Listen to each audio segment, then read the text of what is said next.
Hablemos de valores. Somoza, Musi y Asociados presenta.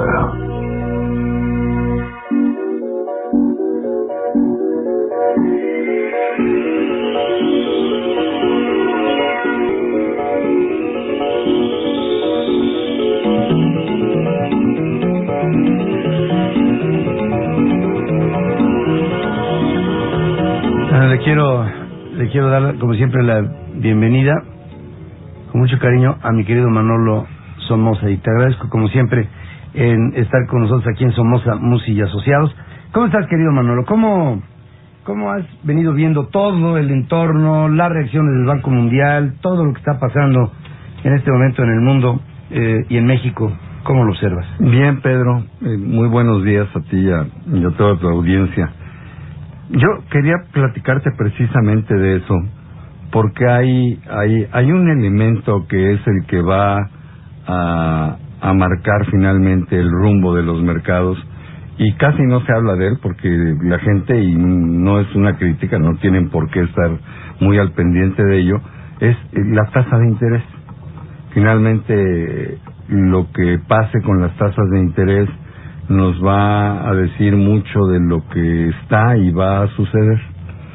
La tasa de interés en Estados Unidos, que es la tasa de interés más importante del mundo, porque a partir de ahí todos la seguimos de una manera o de otra, siguen estando excepcionalmente bajas. Por ejemplo, la tasa de corto plazo en Estados Unidos sigue siendo de 0 a 0.25, cuando lo normal, en condiciones normales, esa tasa debería de estar entre el 3 y 4%. Y la de 10 años, que está hoy en 2.60, pues debería de estar entre el 4 y el 6%, ¿no? Sin embargo, bueno, sigue estando a niveles verdaderamente bajos.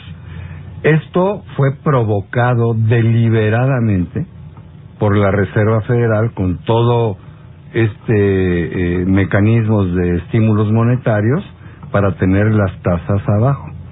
¿Por qué? Porque cuando las tasas de interés están muy abajo, esto provoca inversiones, alienta la economía, te atreves a pedir prestado, algunos para hacer cosas muy inteligentes, otros para hacer puras estupideces, pero en fin, el dinero barato estimula la economía.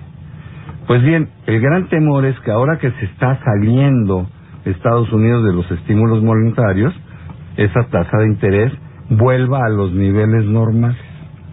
Y de hecho, cuando se anunció el famoso tapering, ¿no? Que era, vamos ya a empezar a recortar, la tasa de 10 años, por ejemplo, que estaba en abajo del 2%, se subió al 3%, es una alza brutal, y luego se ha moderado y se ha venido a niveles del 2.60, 2.5%.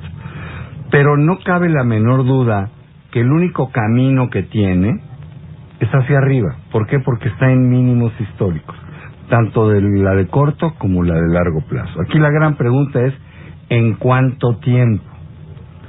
Ahora, por otro lado, algo que vino a ayudar enormemente a que los movimientos al alza no se dieran en forma tan abrupta fue lo que dijo el Banco Central Europeo la semana pasada, diciendo, bueno, Europa, aunque 5 años tarde, va a empezar un programa de estímulos monetarios. ¿Qué quiere decir? Que se van eventualmente, eso todavía nada más lo dijo como una posibilidad, eventualmente se van a emitir euros para comprar bonos soberanos de los países, de los 18 países miembros de la eurozona. Que era lo que se resistía a Alemania, ¿no? Así es. Y esto va a provocar un arbitraje. Lo primero que va a provocar, y de hecho ya se empezó a adelantar el mercado, es que el euro se devalúe un poquito. Tocó 1.40, ¿te acuerdas? A principios de año, hoy está en 1.35 con respecto al dólar, y si esta medida se aplica, seguramente se va a bajar a niveles de 28, 27, 1.27, 1.26 con respecto al dólar. Esto ayudaría muchísimo a Europa porque finalmente les permitiría exportar muchísimo más agilidad. Pero también está provocando que muchos grandes inversionistas vendan euros o vendan bonos soberanos de Alemania al 1.8%, compren dólares y se refugien en una moneda igual de fuerte o más fuerte que el propio euro, pero donde el rendimiento es casi un punto arriba, ¿no? Entonces, esto llega en un momento fenomenal porque va a neutralizar en una muy buena parte ese proceso de alza de la tasa de interés en Estados Unidos, ¿no? Entonces yo creo que las tasas de interés, aunque van para arriba, en el mediano plazo, van a ir muy despacito. Y esta es una buena noticia para todas las economías. La verdad, el dato que tú decías que no es sorpresa para mí, yo creo que tampoco lo fue para ti, fue cuando el Banco Mundial dice el planeta va a crecer mucho menos este año que el año pasado. Sí.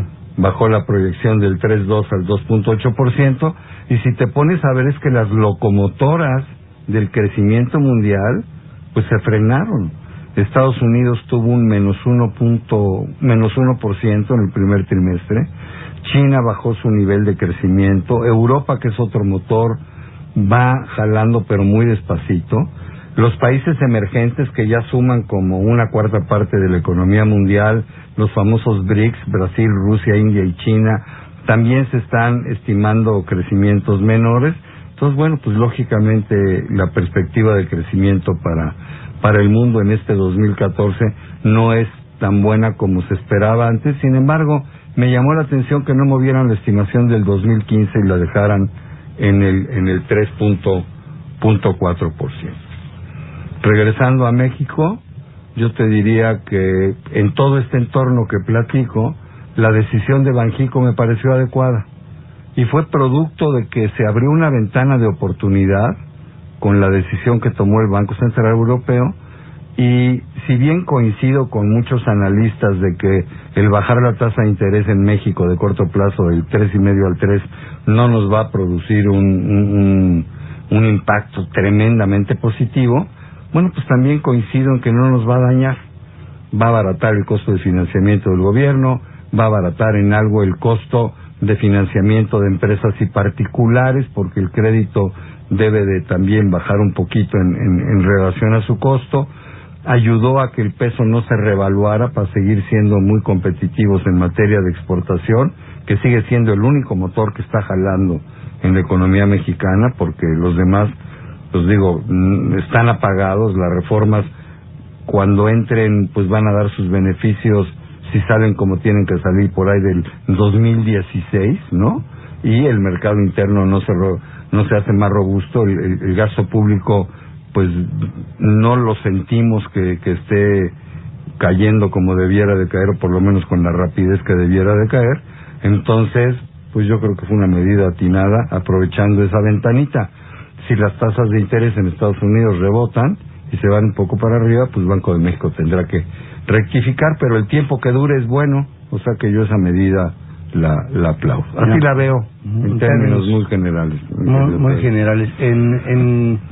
En todo esto, la apuesta de poder llegar a las cifras que son generalmente aceptadas, la de Hacienda, la de el rango de Banco de México y esta cifra que nos da el Banco Mundial, lo primero que tengo que ver es que va a haber, en el camino de este año va a haber otra vez correcciones, o por lo menos revisiones, y habría que estar muy al pendiente de ver cómo es que se va desenvolviendo la economía, para ver si realmente empieza a haber un camino de repunte, ¿no? Si empiezan a verse números comparativos. A mí por ejemplo, me ocupa mucho el tema de la construcción, que trae números abajo.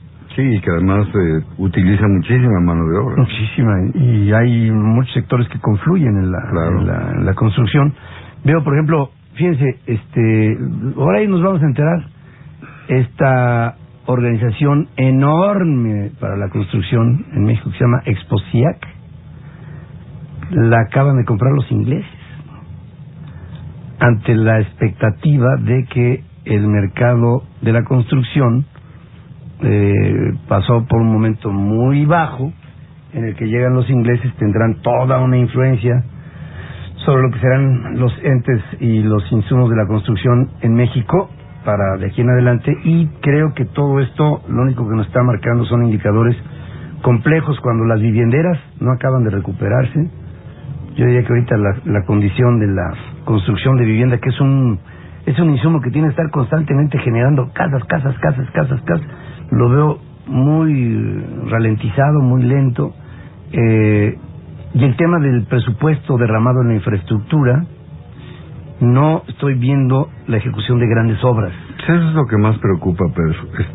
Yo veía la recaudación va muy bien, pero el gasto está creciendo, se está ejerciendo, a un ritmo más lento de lo que está pasando en la parte de recaudación. Entonces, el gobierno, en lugar de tener un déficit, como es lo que está programado, pues tiene un superávit primario superior al del año pasado. Entonces, eso está ahorcando la economía.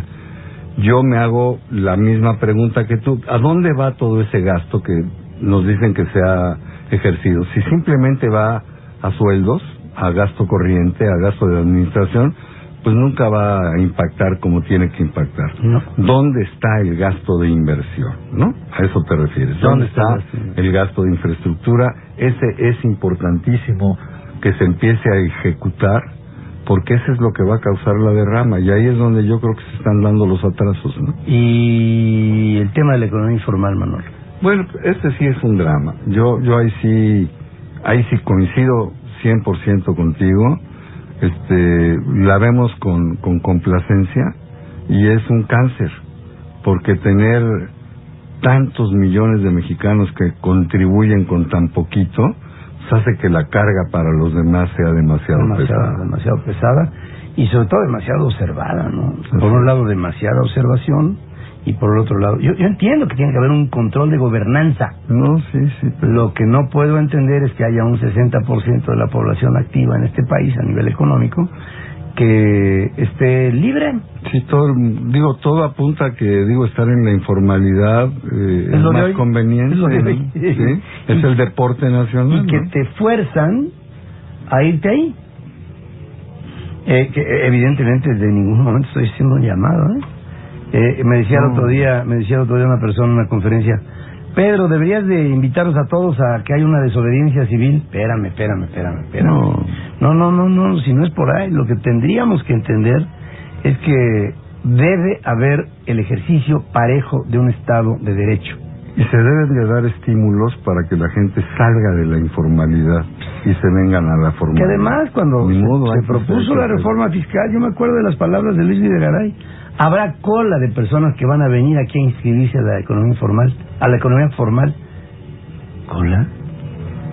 Yo creo que se equivocó, era al revés, así como me acabo de equivocar yo. Va a haber, hay cola, pero la gente que se quiere al otro lado. Aunque digan, como dice Rafael, digan lo que digan los demás.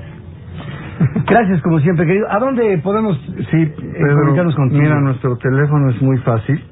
Lo contestamos directamente Juan Musi y un servidor.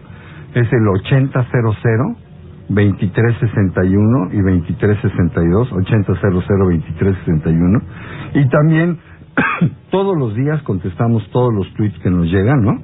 Nuestro Twitter es @SomosAmusi, y somos muy puntuales en contestar todas las preguntas que nos llegan al Twitter. Y eso me consta, realmente lo han hecho, y lo han hecho muy bien.